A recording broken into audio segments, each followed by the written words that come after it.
저와 함께 교독해서 읽도록 하겠습니다. 예수께서 듣고 있던 사람들에게 이 모든 말씀을 마치고 가버나움으로 들어가셨습니다.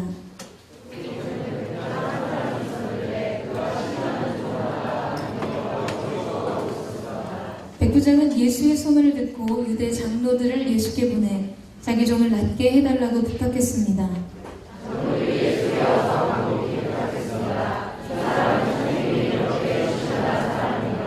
그는 우리 민족을 사랑하고 우리 회당도 지어주었습니다.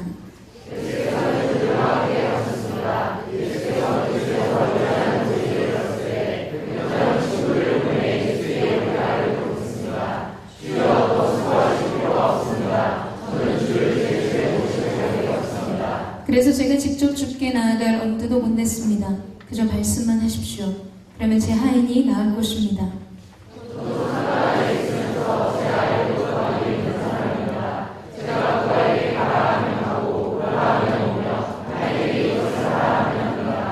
예수께서는 이 말씀을 듣고 백부장을 놀랍게 여겨 돌아서서 따라오던 사람들에게 말씀하셨습니다. 내가 너희에게 말한다. 이스라엘에서도 이렇게 큰 믿음을 본 적이 없다. 백부장이 보냈던 사람들이 집으로 돌아가 보니 그 종이 벌써 나와 있었습니다. 할렐루야. 우리 가운데 완전한 일을 행하실 주님의 이름을 찬양합니다. 더 큰 일을 행하실 주님을 기대합니다. 우리 그 하나님께 감사의 박수 올려드리겠습니다. 날마다 새 일을 행하실 주님을 기대합니다. 할렐루야. 네, 우리 더 큰 박수와 함성으로 최고의 주님께 다시 한번 영광의 박수 올려드리겠습니다. 할렐루야. 주님 찬양과 귀합장하신 주님의 이름을 높여드립니다. 아멘. 최고의 박수와 최고의 함성은 언제나 우리 주님의 것입니다. 여러분 믿으시죠? 동의하십니까? 여러분 잘 지내셨죠? 저는 지난 한 주일 쉐이닝 글로리를 섬기기 위해서 자리를 비웠습니다. 굉장히 바쁘고 정신이 없는 와중에도 주일 4시간이니까 제 마음이 막 떨리더라고요. 잘 준비는 하고 있을까? 찬양이 잘 드려지고 있나? 말씀은 잘 경청하고 있는가? 멀리 떨어져 있지만 성령 안에서 공동체 안에 함께 있는 마음이었습니다. 성령님 감시해 주십시오. 이런 마음이 있었어요. 여러분 그런데 종종 좀 자리를 비워야겠다는 생각도 들었습니다. 오히려 담당 교육자가 없으니까 곳곳에서 여러분에 대한 칭찬의 소리가 끊이질 않았습니다. 멘토님도 지체들이 너무 잘한다고 그날 카톡을 주셨어요. 지난주 설교를 해주셨던 양 목사님도 공동체 분위기가 너무 좋다고 아멘 소리가 그렇게 크냐고 칭찬을 하시더라고요. 특히 새가족 1주차에서 제가 이제 노인교를 받았는데 한 분이 이렇게 아멘을 크게 하는 청년들은 처음 봤다고 신기하다는 말을 적어두셨더라고요. 이것이 에센스 공동체의 첫 인상이었습니다. 이 칭찬들의 공통 분모가 있었어요. 그 공통 분모는 뭐였냐면 두 가지인데 하나는 제가 없었다는 사실입니다. 약간 서러워요. 근데 두 번째는 여러분 아멘 부대에 관한 것이었어요. 사랑하는 아멘 부대에게 복이 있을지어다. 아멘! 참 너무나 감사하고 뿌듯한 마음이 있었습니다. 그러나 여러분 저는 더 크게 기대합니다. 이 설교자나 예배 인도자가 하나님께 영광의 박수를 올려드리지 않은 이런 멘트를 하지 않아도 찬양 속에서 이 말씀 속에서 하나님을 향한 영광의 박수가 자원함으로 터져나오는 것이죠. 이 아멘을 외치는 것만으로도 성이 차지 않아서 두 손을 높이 들고 아멘을 선포하는 것입니다. 여러분 하나님은 예배자들의 자원하는 기쁨과 이 거룩한 응답 속에서 가장 큰 영광을 받으십니다. 저는 우리의 예배 속에서 그 예배의 현장을 보고 있어요. 우리는 그런 예배를 드리게 될 것입니다. 그 일은 이미 시작되었습니다. 그러던 중에 주님이 주신 마음이 있었어요. 유경아 포상을 해라. 눈에 보이지 않는 하나님의 상급을 이 가시화시켜줄 무언가를 그들에게 안겨주어라. 이런 마음을 주시더라고요. 그래서 제가 아멘 부대에게 선물을 준비했습니다. 자, 먼저 손 드시는 5분에게 MC 빼고 자 아멘 부대 어디 계십니까? 아멘 부대 어디 계십니까? 나 아멘 부대 손 들어주세요. 선물 정말 준비를 했죠. 제가 이렇게 날라먹고 공을 치는 사람은 아닙니다. 이것은 영적으로 중요한 의미를 가진 선물인데요. 아멘 부대 어디 계시죠? 네. 지금 아멘 말고 원래 아멘보다 잘하는 정직하게 이라고 했어요. 정직하게. 자, 여러분 이거는 누텔라입니다. 자, 누텔라가 어디 계십니까? 여기요! 여기 있어요! 네. 어쩔 수 없네요. 동선이 여기서 끝나야 될 것 같습니다. 자, 여러분, 이 누텔라라고 한다면 여러분이 이미 잘 아시는지 모르겠어요. 이거 아무 데서나 파는 것도 아닙니다. 세계인의 입맛을 사로잡은 누텔라, 엄선된 코코아, 헤이즐넛, 무지막 우유가 첨가된 초코 잼이죠. 페레로 로쉐에 들어가 있는 달콤한 초콜릿이 바로 이 누텔라입니다. 여러분, 이 누텔라의 맛은 너무나 아름답고 신비로워서 전 세계 인구가 이 누텔라의 맛에 빠져 있어요. 그래서 여러분, 최근에 5톤짜리 트럭에 누텔라가 도난을 당한 사건이 네이버에 검색하시면 뜨게 되어 있습니다. 저도 작년 이스라엘에 갔을 때 처음 먹어보고 눈이 나왔어요. 이런 맛이었구나 라는 생각이 들었습니다. 그런데 한 직체가 이 누텔라를 설명하면서 이야기해준 내용이 있었습니다. 이 누텔라는 한 번도 먹어보지 못한 사람은 있지만 한 번만 먹어본 사람은 없다는 것이었어요. 그래서 저는 그날로 모교 순장 LTC 모임의 이름을 누텔라라고 지었습니다. 순장들은 알고 있어요. 한 번도 먹어보지 못한 사람은 있을지 모르나 한 번만 먹어본 사람은 없다. 저는 그 누텔라의 이야기에 엄청난 감동을 받았습니다. 주님, 말씀에 떠올 때는 우리 예배의 현장이 이와 같게 해주십시오. 한 번도 SNS 공동체 예배를 드려보지 못한 사람은 있을 수 있으나 단 한 번만 드려본 사람은 있을 수 없는 놀라운 영적인 공급과 회복이 주어지는 예배가 되기를 원합니다. 여러분, 시편 기자는 너희는 여호와의 선하심을 맛보아 알지어다 라고 선포하죠. 영적인 것에도 입맛이 있습니다. 식욕이 있어요. 우리가 하나님의 선하심을 맛보고 그 인자하심과 사랑을 경험하면 결코 그 단 한 번만으로 만족할 수 없습니다. 다시 찾게 되고 더 원하게 됩니다. 사랑하는 여러분, 저는 우리가 함께 드리는 이 예배가 세계인의 입맛을 사로잡는 누텔라와 같게 되기를 주님의 이름으로 축원합니다. 우리의 예배의 민족과 열방의 예배자들이 그들의 영적인 입맛을 사로잡는 놀라운 은혜와 기름 부으심이 부어질 것을 믿습니다. 하나님의 선하심과 그 인자하심을 맛보아 아십시오. 여러분, 그리고 더욱더 갈망하세요. 그 은혜가 여러분 가운데 있게 되기를 축원합니다. 우리 옆에 사람에게 이렇게 한번 인사할까요? 나는 아멘 부대원입니다. 이렇게 인사하겠습니다. 그럼 옆에 사람이 상이 있을 것입니다. 이렇게 화답해 주세요. 하나님은 언제나 우리의 삶 가운데 상을 주시는 분이죠. 다음은 이쪽을 선택하겠습니다. 여러분, 오늘 우리가 함께 읽은 본문 말씀은 한 백부장의 이야기입니다.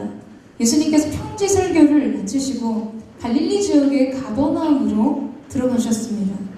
그리고 그곳에서 한 이야기가 시작됩니다. 우리 2절에서 3절 말씀을 같이 한번 읽겠습니다. 시작.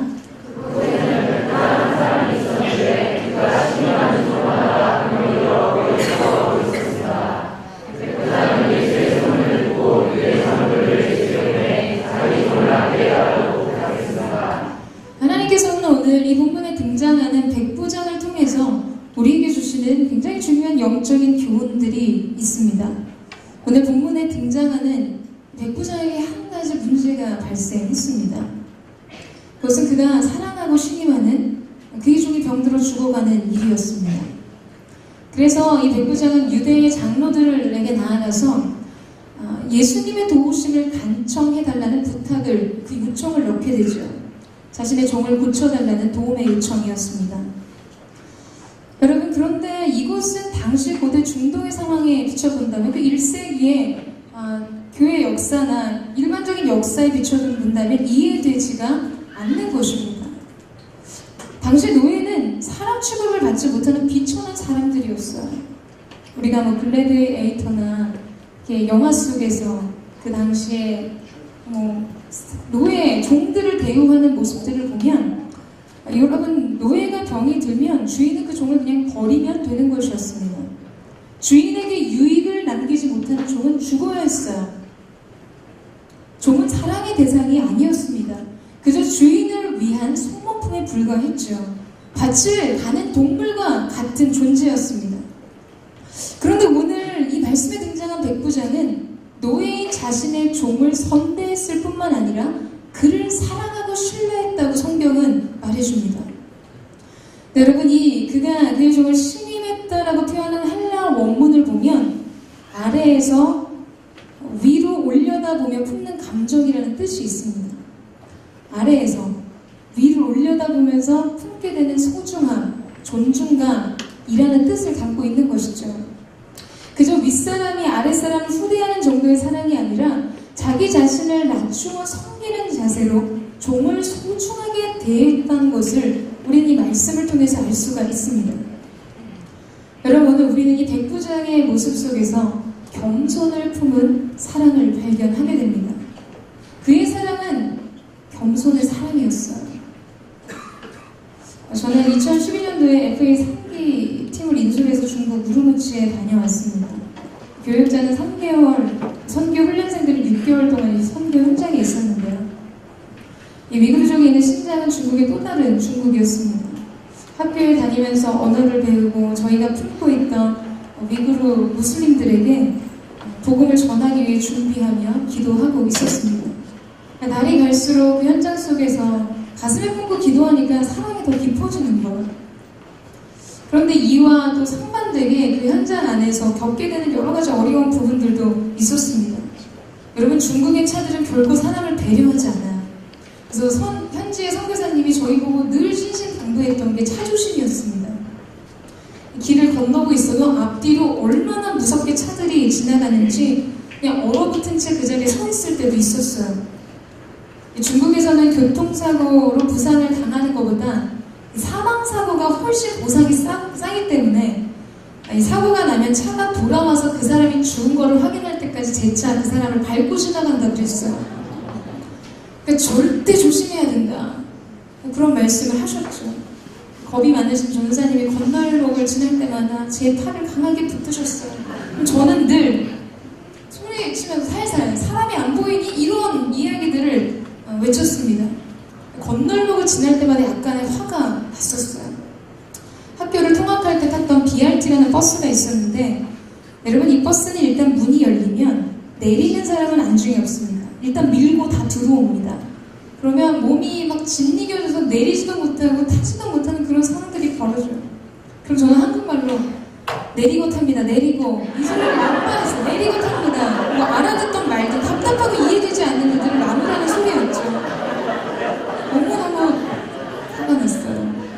그리고 이제 버스들을 타면 BRT는 좀 좋은 버스요. 일반 버스를 타면 어느 한 분이 이렇게 들어오시면 그 남자가 제 코로 들어오는 것을 느꼈어요. 체인슈가 너무 강한 거예요. 숨이 막 막힐 것 같았어요. 아, 나에게도 저렇게 김치 냄새가 날 거야. 역지사지로 생각해도 쉽지가 않았습니다. 내내 입으로 숨을 쉬면서 버스를 탔어요. 한 번은 칼부림이 날 것 같던 버스 안에서 무슬림들의 싸움이 있었어요. 선교사님 댁을 가는 버스 아니었는데 저는 저 사람이 이렇게 도발을 하면 우리 팀원은 어떻게 지켜야 되나, 내 몸으로 막아서야 하나, 이런 생각들을 하면서 노심초사했던 기억도 있습니다. 그런데 가장 큰 건수는 제 마음에 새 마음을 품고 구입해서 중국에 가져간 저의 소통의 창구이자 친구였던 아이폰 5의 소매치기였습니다. 소매치기가 워낙 심하니까 백팩을 멜 때는 항상 앞으로 메고, 이 핸드폰은 사람들 앞에 보여서는 안 된다고 선교사님이 말씀을 해주셨는데 제가 조금 경솔했어요. 그리고 제가 한국에 돌아와서 2개월 후에 팀원들을 데리러 다시 우르무치에 돌아갔을 때 저의 신상 두 번째 아이폰 5를 또다시 소매치기 당했습니다. 그래서 저는 지금도 세계의 폰 요금을 납부한 아주 불쌍한 사람이죠. 그래서 여러분, 그런 일을 겪다 보니까 제 안에 어떠한 공식이 생겼냐 하면 위구르족은 소매치기 잠복 가능성이 있는 대상자, 이러한 이미지들이 제 안에 생긴 거예요. 그런데 어느 날 제가 이제 팀원들과 함께 주제 토의를 진행을 하고 있었습니다. 하나의 주제를 정해놓고 토의를 진행을 하고 있었는데 문득 하나님께서 제 안에 인카네이션이라는 단어를 주셨어요. 여러분, 성육신이라는 뜻이죠. 여러분, 예수님은 이 땅에 첫 번째 선교사로 오셨습니다. 자신의 하나님 되심을 버리고 오셨어요. 모든 것을 포기한 채 종의 형체로 낮고 천한 곳으로 오셨습니다. 저는 그날 그 단어 속에서 제 자신의 모습을 보았습니다. 나는 지금 여기서 인카네이션 하고 있는가? 내가 이 땅에 무슬림들을 사랑한다고 하지만 그 사랑은 얼마나 교만하고 고압적인 사랑이었던가? 때로 미개해 보이는 그들의 생활 양식과 문화를 보면서 제 안에는 알 수 없는 문화적 우월감과 이 복음을 가진 자로 우리가 너희를 섬기러 왔다는 영적인 태도를 가지고 있었으면 하나님 보게 하셨어요. 우리는 주고 너희는 받아야 되는 사람이라는 인식이 제 안에 있었음을 발견했습니다. 사랑이 맞는지는 모르겠으나 여러분, 그러나 그 사랑은 겸손한 사랑이 아니었습니다. 그날 밤 제가 하나님 앞에서 얼마나 회개했는지 몰라요. 예수 그리스도의 마음과 그분의 겸손의 사랑이 무엇인지, 가늠할 수 없는 그분의 사랑의 겸손이 무엇인지를 묵상하게 되었습니다. 이틀 전에 기사를 본 것이 있는데 헐리우드 배우 안젤리나 졸리에 대한 기사였습니다. 그녀가 제3국의 아이들을 돕고 섬기면서 아주 허름하고 남루해 보이는 아이를 사랑스럽게 바라보면서 건넨 한 말이 굉장한 화제가 되었습니다. 굉장히 자유롭고 인자하고 사랑이 담긴 눈빛으로 아이를 보면서 내가 불쌍해서 도움을 주려는 것이 아니라 내가 이 나라의 미래이기 때문에 너를 도와주려는 거야 라는 이야기를 했더라고요. 여러분, 참 같은 베품과 나눔이어도 그 사랑에는 겸손이 담겨져 있습니다. 오늘 우리가 함께 지금 보고 있는 이 말씀 속의 백부장이 종을 사랑하고 신뢰함으로 그를 위해 예수께 도움을 요청하는 장면에서 여러분, 우리가 알 수 있는 것은 무엇입니까? 그의 사랑은 겸손한 사랑이었다는 사실입니다. 여러분, 이것은 듣기에 좋고 보기에 아름다운 만큼 그렇게 사랑하는 일이란 쉽지 않습니다. 여러분, 우리는 마땅하고 타당해 보이는 가족들을 사랑하면서도 그 사랑 안에서 겸손할 겸비한 사랑이 아닐 때가 너무나 많아요. 나의 옳음을 주장하고 원망과 시비를 가리는 사랑을 할 때가 많습니다. 하물며 우리가 이웃을 향한 우리의 사랑은 어떠한 모습인가? 사랑의 대상으로 생각할 수 없는 사람에 대한 여러분의 태도는 어떻습니까? 여러분, 저는 저와 여러분이 깊은 겸손의 기초를 가진 사랑을 하는 사람들이 되기를 주님의 이름으로 축원합니다. 여러분이 순장을 섬기든지 직장과 가정이든지 그 누구를 대하든지 여러분이 나누는 사랑이라는 이름 안에 겸손의 향기가 담겨있게 되기를 축원합니다. 오늘 이 본문 말씀에서 기록한 것처럼 아래에서 위를 올려다볼 때 주어지는 감정의 사랑과 존중, 여러분 그 마음으로 사랑하십시오. 오늘 그것이 성경이 오늘 우리 가운데 말해주는 백부장을 통해서 주시는 첫 번째 영적인 교훈입니다. 지난 시간 나의 사랑은 어땠는가? 나는 사랑을 준다고 했지만 받는 사람의 그것이 정말 사랑이었는가?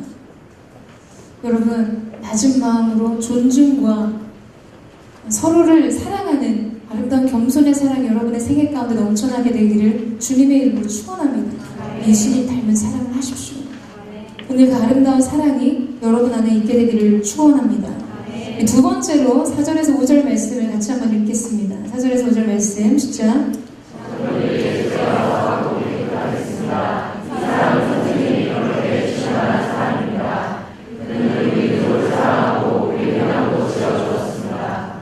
자, 여러분, 오늘 말씀에 등장한 이 백부장이란 100명의 자기의 부하들을 지휘하는 사람이라는 뜻을 가지고 있습니다. 이부장, 빈부장 이런 뜻이 아니죠. 오늘날로 말하면 중대장 정도의 격이에요. 이 사람은 로마 정규군의 중추적인 역할을 하는 아주 막중한 임무를 맡고 있었습니다.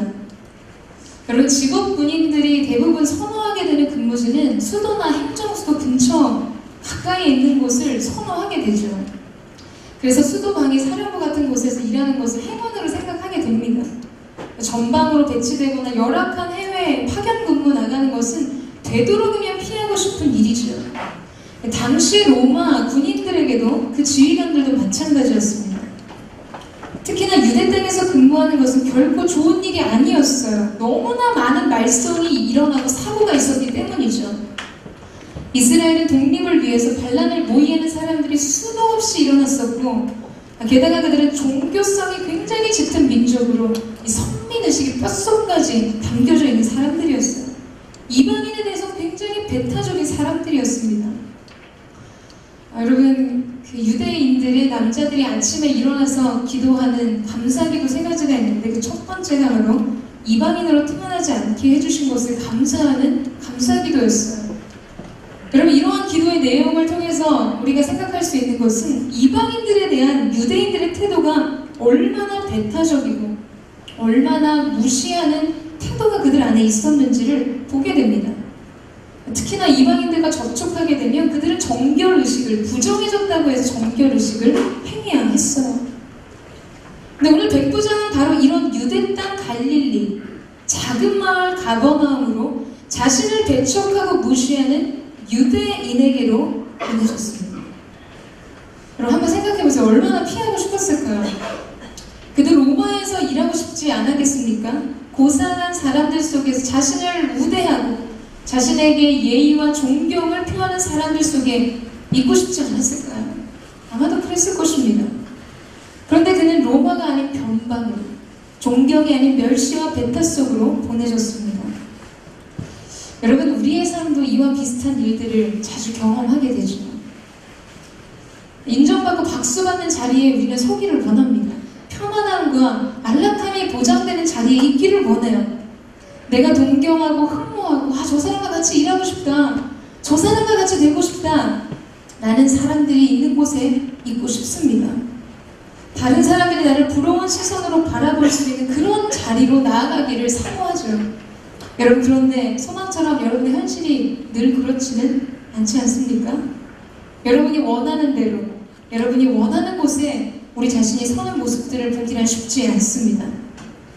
원하지 않는 부서로 배치를 받을 때가 있고, 대체 나한테 뭐가 그렇게 꼬인 건지 사사건건 시비를 거는 상사를 만날 때가 있습니다.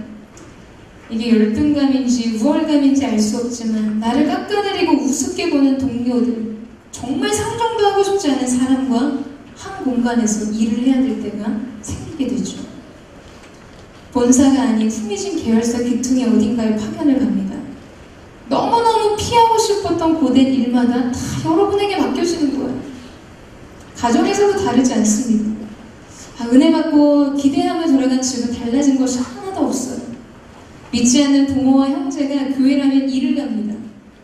그런데 나는 매일과 같이 그곳으로 돌아가야 하는 것이죠.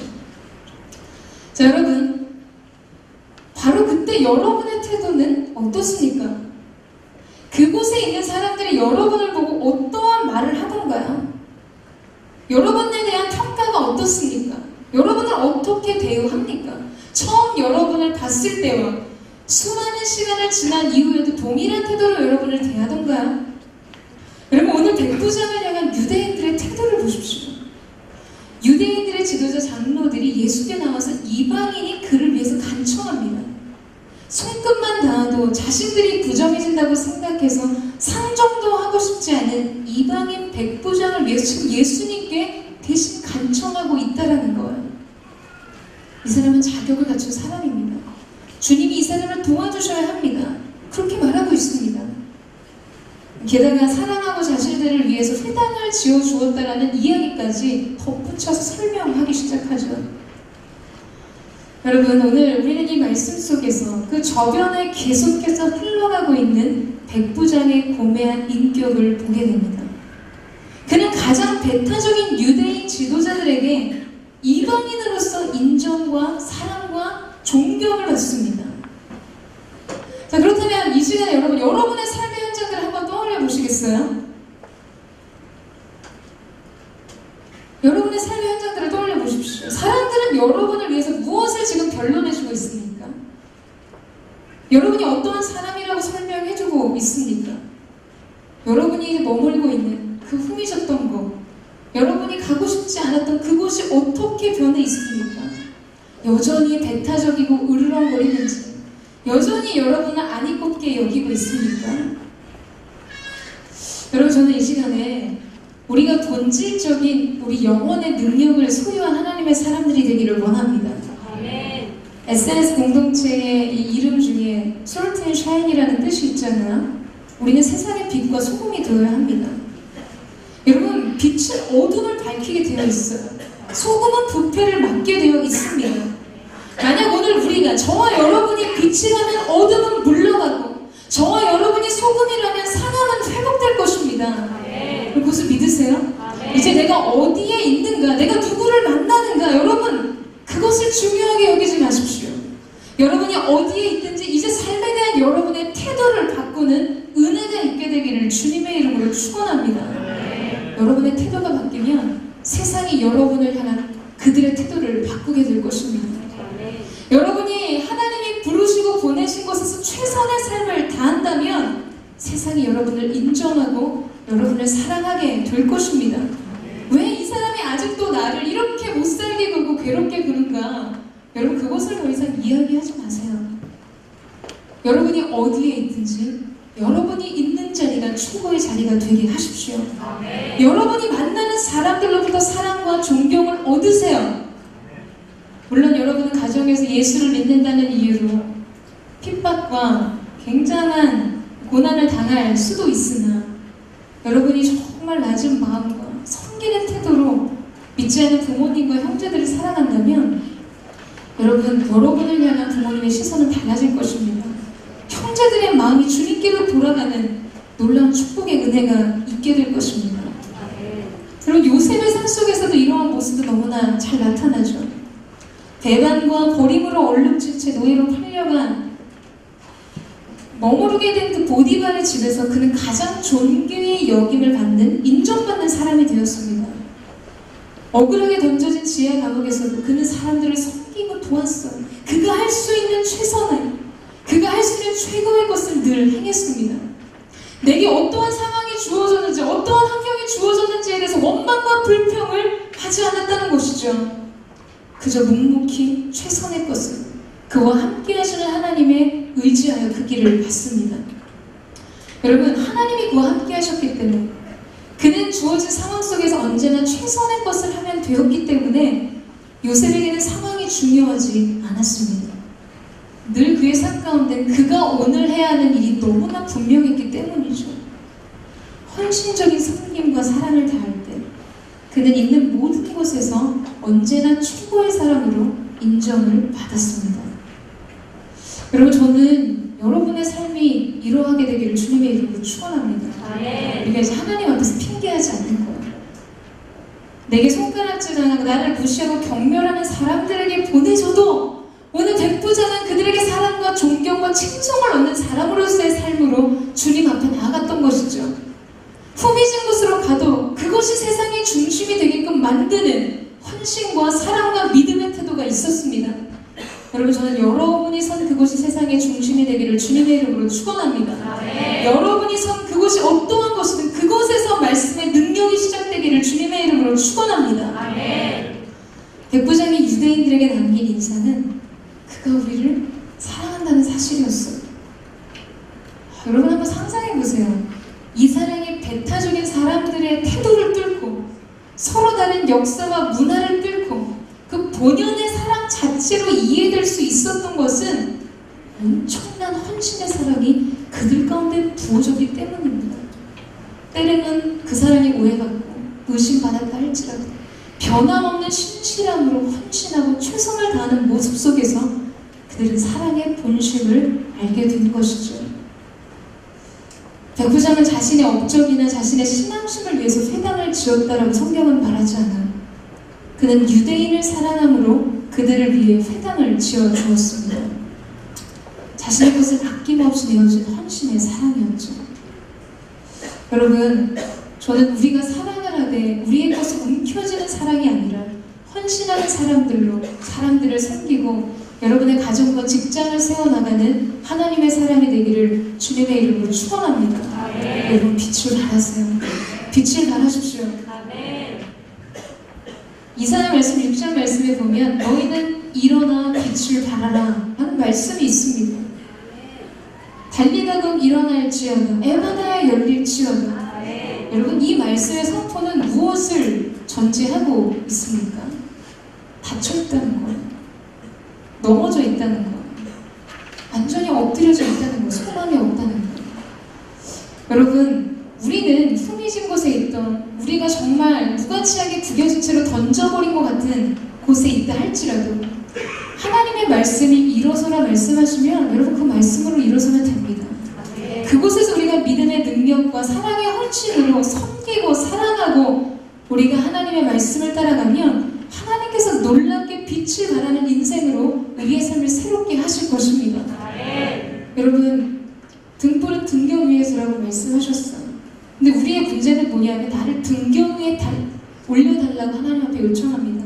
나를 높은 자리, 좋은 자리, 인정받는 자리, 박수받는 자리, 사람들이 부러워하는 영향력 있는 자리에 나를 옮겨달라고 요청하지만 순서가 잘못됐다는 거예요. 여러분. 우리가 빛이라면 하나님은 우리를 등경 위에 두실 것입니다. 여러분 믿으십니까? 저는 여러분의 삶이 하늘의 해와같이 빛나게 되기를 주님의 이름으로 축원합니다. 어두운 곳을 밝히고 부패하고 상한 것에 치유와 회복을 안겨주는 아름다운 축복의 통로가 되기를 주님의 이름으로 축원합니다. 그리고 그 사랑으로 그가 어디에 있든지 그는 사랑과 존경을 받는 사람이 되었어요. 하나님이 오늘 백부장의 모습을 통해서 우리의 삶 가운데 요청하시고 기대하는 모습이었습니다. 세 번째로 우리 6절에서 7절 말씀을 같이 한번 읽겠습니다. 6절에서 7절 말씀 시작.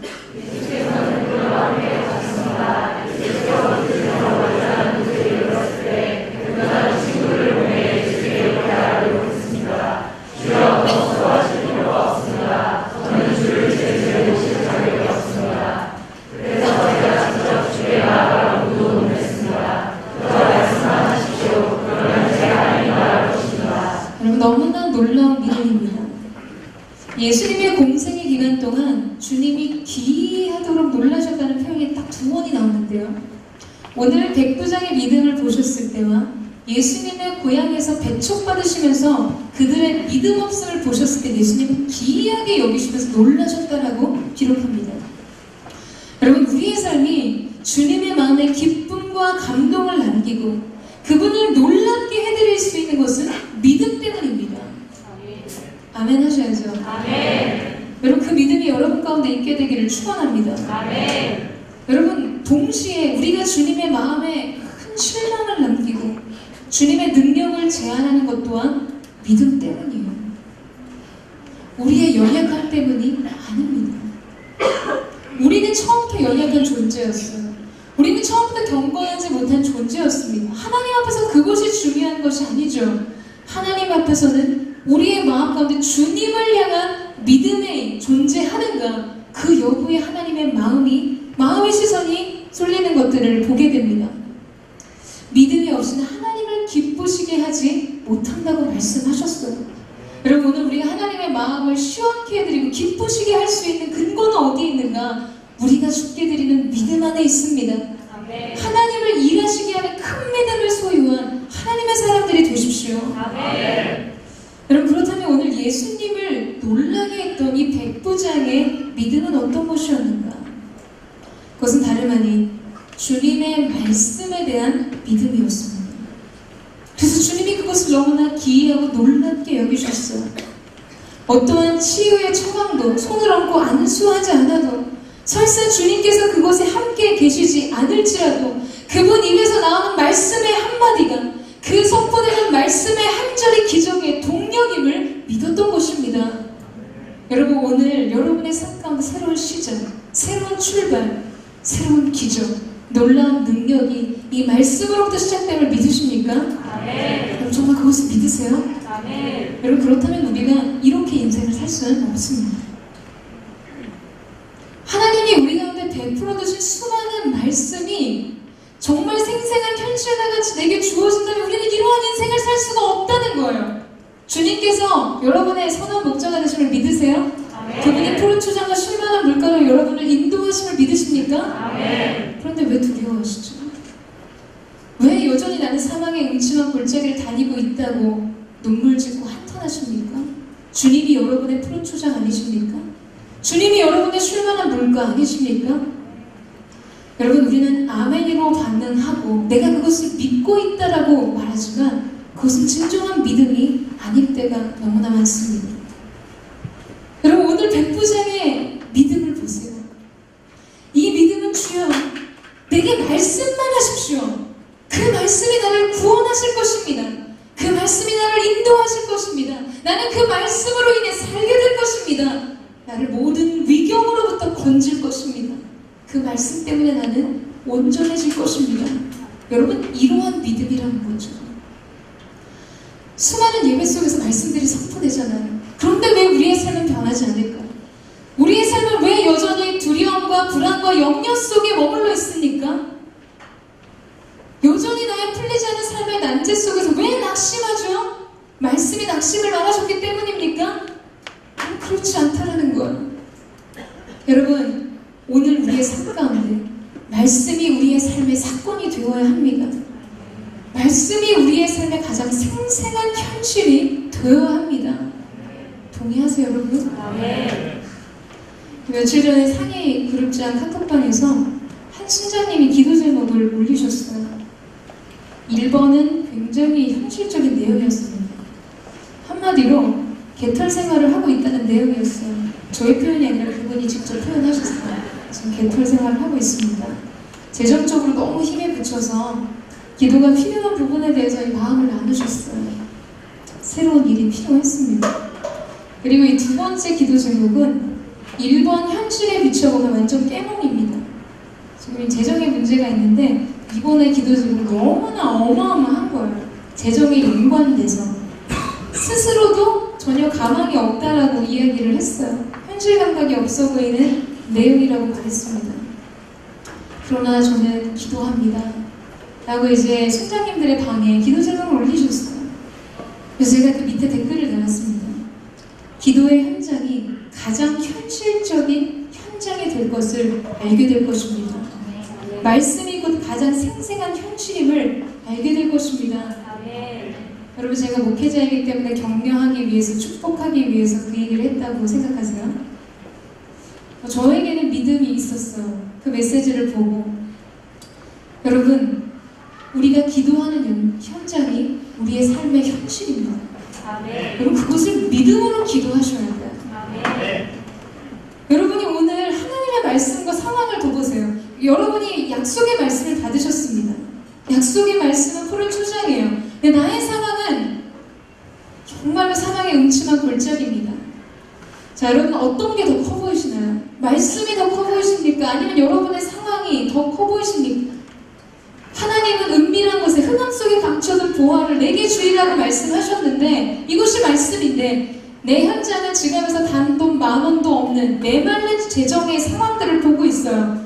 어떤 것이 여러분 삶의 현장입니까? 어떤 것이 여러분 삶의 현실이죠? 말씀입니까? 상황입니까? 여러분, 한번 대답해보세요. 무엇이 현장입니까? 무엇이 현실이세요?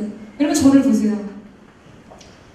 이 말씀뿐만 아니라 오늘 우리가 기도할 때 우리는 우리의 상황과 말씀을 바꾸는 기도를 하게 될 것입니다. 여러분, 준비하셔야 돼요. 그리스도께서 천직의 마지막으로 우리는 나음을 얻어 그 징계를 받으시고 우리는 평화를 얻었도다. 신적 교환이에요. 오늘 하나님이 우리에게 주신 말씀과 우리는 상황을 맞바꾸는 기도를 하게 될 것입니다. 여러분, 하나님은 단 한 번도 우리의 인생 가운데 너희는 현실적인 감각으로 이 땅을 살아가라고 말씀하신 적이 없습니다. 영적인 감각으로, 기도의 영으로 이 땅을 살아가라고 말씀하셨어요. 우리는 우리의 능력으로 삶을 살지 않습니다. 우리는 하나님의 능력으로 이 땅을 살아갑니다. 믿음은 언제나 상식을 넘어서게 합니다, 여러분. 믿음은 언제나 모든 것을 이기는 힘입니다. 믿으십니까? 그런 찬양이 있죠. 기도할 수 있는데 왜 염려하십니까? 우리에게 약속하신 말씀이 있는데 무슨 증거가 더 필요합니까? 뭐가 더 필요하세요? 저희는 12월 30 마지막 주일에 하나님 앞에 기도하는 마음으로 말씀 카드를 뽑았습니다. 점괘를 뽑는 그런 마음을 뽑는 것이 아니라 하나님의 입술에 거룩한 레마의 음성이 우리의 삶을 축복하시도록 기도하며 말씀을 기다렸습니다. 지금도 그 말씀 붙들고 계신 분 계십니까? 여러분의 인생 가운데 하나님이 약속으로 주셨다고 생각하는 그 말씀 붙들고 계신 분 계세요? 상황이 내게는 그건 현실이 아니라고. 여러분, 그건 사단 노름입니다. 사단은 언제나 현실을 보라고 종용해요. 내 자신을 보라고 이야기합니다. 그러나 성경은 언제나 우리에게 너를 축복하신 하나님의 말씀을 보라, 너를 축복하시는 하나님께 소망을 두라고 말씀하십니다. 아멘. 그럼 무엇이 더 크게 보이세요? 그것이 여러분 인생의 믿음의 척도입니다. 만약 약속하신 말씀보다 상황과 환경이 더욱 여러분에게 현실과 같이 느껴지고 더 크게 느껴진다면 죄송하지만 여러분은 믿음이 없으신 분입니다. 그러나 상황과 환경은 내게 좌절과 낙심을 가져오게 할지라도 약속하신 말씀의 소망을 보는 자는 복이 있을 것입니다. 믿으십니까? 사랑하는 여러분, 우리는 약속하신 말씀 때문에 두렵지 않습니다. 그 말씀이 있기 때문에 우리는 절망하지 않습니다. 내게는 말씀이 현장이에요. 내게는 말씀이 현실입니다. 말씀이 내 인생의 미래입니다. 약속하신 말씀이 내 인생의 가능성입니다. 오늘 내가 무엇을 하든지 그것은 중요하지 않아요. 여러분, 많이 가진 것 중요하다고 생각하세요? 제가 지난주에 샤이닝 걸리 뿐만 아니라 굉장히 많은 사역들이 있었어요. 찬양, 설교, 기도, 인도까지 다 섬기기도 했습니다. 그날 굉장히 좋은 디지털 콘솔이 있었어요. 엄청나게 비싼 것이었죠. 모든 장비들이 최고급이었어요. 근데 가서 이제 음향, 소리를 잡는데 2시간 이상이 걸렸습니다. 왜 그랬는지 아세요? 그동안 그 장비를 쓰고 있었던 엔지니어, 오퍼를 보고 있었던 사람이 전혀 모니터 링크도 전혀 다르게 묶어놓고, 여러분, 이 모니터의 그 콘솔의 기능이 100이라고 한다면 10%도 제대로 사용을 못하고 있는 거예요. 여러분, 최고급 PC를 가지고 계신 분도 마찬가지 아니지 않습니까? 좋은 사양의 그것이 컴퓨터든 어떤 것이든 그것을 가지고 있어요. 그러나 여러분, 사용 방법을 모르면 아무 의미가 없습니다. 100%의 자원과 잠재력을 갖고 있다 할지라도 사용 방법을 모르면 여러분 단 1%도 사용하지 못하게 되는 것이죠. 제가 그 날을 지나면서 하나님, 제 인생이 저렇게 되지 않기를 원합니다. 하나님이 제 안에 숨겨두시고 묻어두신 내 인생을 향한 하나님의 놀라운 가능성 100을 발휘하는 삶을 살고 싶습니다. 그렇게 기도했어요. 그런데 이 가능성이란 무엇인가? 하나님의 말씀입니다. 하나님의 말씀이에요. 우리에게 약속하신 하나님의 말씀입니다. 여러분, 그것이 여러분 인생의 미래입니다. 그것이 여러분의 인생의 가능성이에요. 우리가 무엇으로 인생을 살겠습니까? 가진 것이 많아서요? 내 안에 많은 자원을 갖고 있기 때문에 내가 넉넉하게 인생의 길을 갈 거라 생각하십니까? 여러분, 세상에 그렇게 넉넉하지 않습니다. 그러나 우리가 아무것도 가지지 못한, 나는 연약하다고 말하는 그 순간에도 그러나 나는 세상을 이기었습니다. 하나님이 나를 놀랍도록 비상시키실 것입니다. 이 믿음 나의 고백을 할 수 있는 근거는 어디에 있는가? 약속하신 말씀에 있다는 거예요. 내 자신에게 있는 것이 아니라 하나님이 내게 약속하신 그분의 살아있는, 운동력 있는 그분의 말씀. 우주 만물을 한 절의 말씀으로 창조하셨어요, 여러분. 그분이 오늘 여러분의 인생을 향해 선포하시고 말씀하시면 여러분, 우리의 인생은 놀랍도록 변화될 것입니다. 여러분의 장래는 눈부신 하나님의 놀라운 가능성의 보고가 될 것입니다. 여러분, 말씀이 기적입니다. 그리고 그 말씀이 여러분의 미래입니다. 저는 오늘 이 시간 중요한 기도를 여러분과 함께 나누기를 원합니다. 여러분, 하나님께서 여러분의 인생 가운데 주신 약속의 말씀들이 있으시죠? 여러분을 어떻게 쓰시겠다? 내가 너의 가정을 어떻게 축복하겠다? 지금은 핍박을 받는 불신자의 가정이지만 내가 너를 예배하는 제사장 가문으로 만들어주겠다. 여러분, 그거면 여러분의 가정의 미래는 그것입니다. 나는 연약하고 보잘것없고 절망과 낙심의 길을 가지만 좋은 것으로 내 소원을 만족해 하사 내 청춘으로 독수리같이 새롭게 하시리로다. 그러면 비상하는 거예요. 이제 우리가 함께 기도하며 찬양하며 나아갈 때 여러분, 우리는 말씀과 상황을 맞바꾸는 기도로 주님 앞에 나아갈 것입니다. 오늘 말씀 앞에 믿음으로 반응하는 자, 주님께서 우리의 믿음을 기뻐하실 것입니다. 여러분, 그럼 놀랍게 보세요. 예수님이 말씀하시지도 않았어요. 참으로 놀랍구나 감탄하시기만 했는데 놀라운 것은 하인이 났습니다. 여러분, 하나님의 마음을 감동하면 하나님은 하나님의 일을 이루십니다. 다른 것이 필요 없어요. 기적은 그분의 마음의 감동으로부터 시작됩니다. 그분이 불타는 국일로 우리를 바라보시는 시선 속에서 우리의 인생의 새날이 열려지게 될 것입니다. 이 시간 우리가 이 믿음 안에서 주님을 예배하고 주님 말씀하신 곳으로 나아가기를 원합니다. 전능하신 하나님을 의지하며 나아가기를 원하오니 주님 새 일을 행하여 주시옵소서. 우리 함께 찬양하며 고백하며 나아가겠습니다.